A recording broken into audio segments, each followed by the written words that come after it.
And now for a brief history of slavery. Here's the first thing you need to know. Slavery was not invented by white people. It did not start in 1619 when the first slaves came to Jamestown.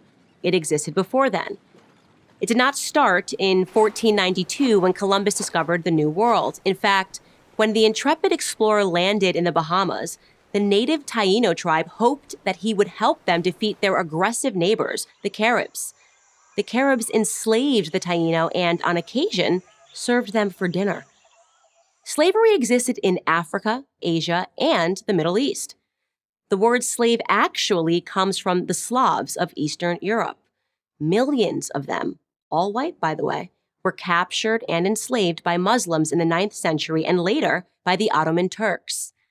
Slavery existed when the Roman Empire controlled the Mediterranean and most of Europe from the 1st through the 5th centuries.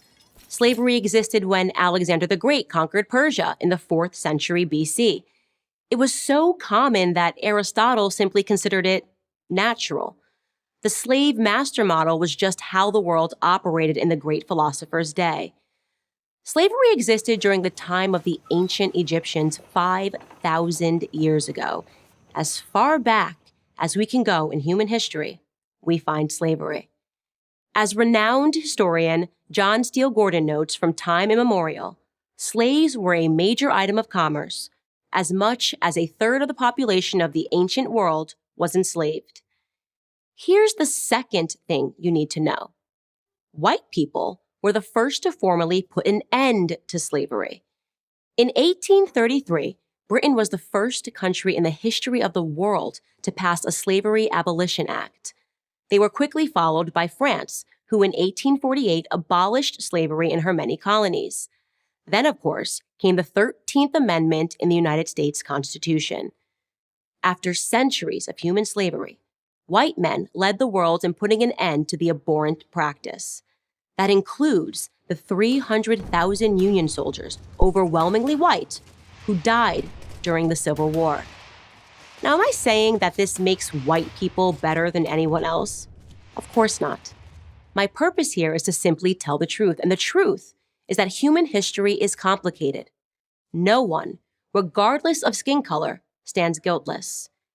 Yet today we are never told to consider the murderous Persian Empire or the cannibalism of indigenous tribes of North and South America or the heinous actions under the imperialistic Muslim, Chinese, Mongol, or Japanese empires, to name just a few. Instead, we're told that slavery is a white phenomenon.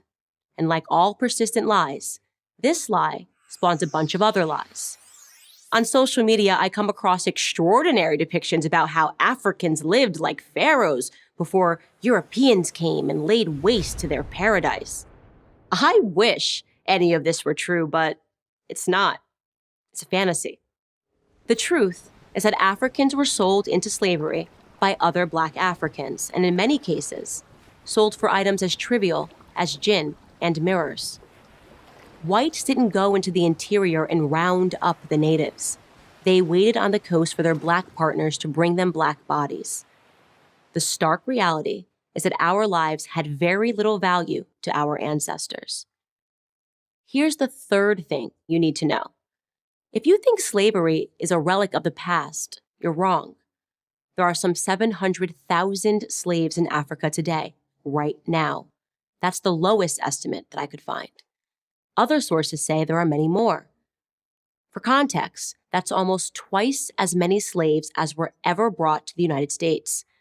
Child soldiers, human trafficking, forced labor, these are the conditions that currently exist within the same sub-Saharan region where the transatlantic slave trade originated. African bodies are being sold today like they were sold then, and no, they are not being purchased by any country of white men. In fact, slavery, by any traditional definition, is exclusively practiced today within non-white countries. But we hear almost nothing about that. Just like we hear nothing about how slavery was universal until good people in Europe and America ended it 2 centuries ago. Why? Because our so-called leaders, Black and white, wouldn't profit from it. Black victimhood is nothing if not profitable. It elects politicians and funds racial grievance groups. And if Black Americans began to view themselves as partners in the American dream, if we embraced the patriotic spirit that holds all men are created equal, the patriotic spirit that is our real heritage, then the race hustlers would soon be out of business. And who wants that? I'm Candace Owens, author of Blackout for Prager University.